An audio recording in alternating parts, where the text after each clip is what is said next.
அவர் கனவு வாங்கலாம், அவர் கனவு தான் வாங்க முடியும். 100 நாள் ஆட்சியில மக்களுக்காக எந்த ஒரு புதிய திட்டமும் இல்ல. எல்லாம் ரீல் விட்டுக்கிட்டு ஆட்சி தான் பாக்குறோம். 100 நாள் முதல் 100 நாள் ஒரு ஆட்சி பொறுப்பேற்று முதல் 100 நாள் தான் இந்த ஆட்சி திட்டங்கள் எப்படி போடுறாங்க, அதனால மக்களுக்கு என்ன நன்மை கிடைக்கும் அப்படின்னு மக்கள் பார்ப்பாங்க. ஆனா இந்த 100 நாட்கள்ல இவர்கள் ஆட்சி பொறுப்பேற்றிலிருந்து விவசாயிகள் போராட்டம், அரசு ஊழியர்கள் போராட்டம், செவிலியர்கள் போராட்டம், மருத்துவர்கள் போராட்டம் அப்படின்னு போராட்டத்தை தான் பார்த்துக்கிட்டு இருக்கோமா ஒழிய இந்த ஆட்சியில மக்களுக்கான திட்டங்கள் எதுவுமே பார்க்க முடியல. இதுதான் இந்த ஆட்சியுடைய நிலை. அது மட்டும் இல்ல, இன்னைக்கு பட்ஜெட்லயும் சரி, வேளாண் பட்ஜெட்டிலும் சரி, ஏற்கனவே இருக்கிற திட்டங்களுக்கு பெயரை மாற்றி வெற்றி வெற்றி என்று பெயர் சுட்டினாங்க பாரு. இதுதான் இந்த ஆட்சியுடைய சாதனையா நான் 100 நாள பார்க்க முடியும்.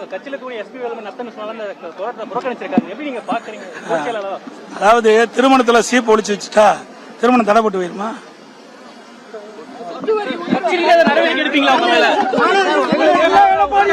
இதையெல்லாம் உள்ள பேச வேண்டியதெல்லாம் பொதுல பேச முடியும் சார். இதெல்லாம் அதான் சொல்றேன்.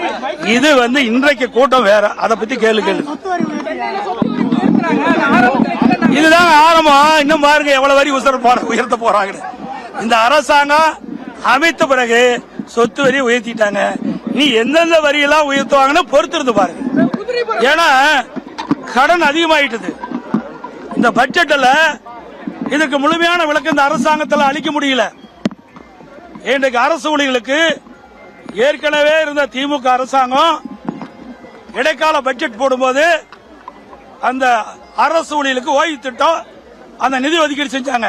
இந்த அரசாங்கத்தில் இவருடைய புதிய அரசாங்கம் தமிழக வெற்றி கழக அரசாங்கத்தில் அந்த நிதிநிலை அறிக்கையில, திருத்தப்பட்ட நிதிநிலை அறிக்கையில இந்த அரசு ஊழியர்களுக்கு ஓய்வூதிய நிதி ஒதுக்கப்படல.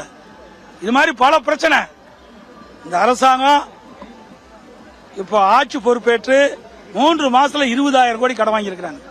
17,000 கோடி வருவாய் செலவு.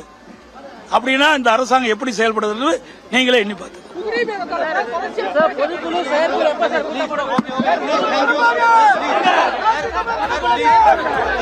Hey,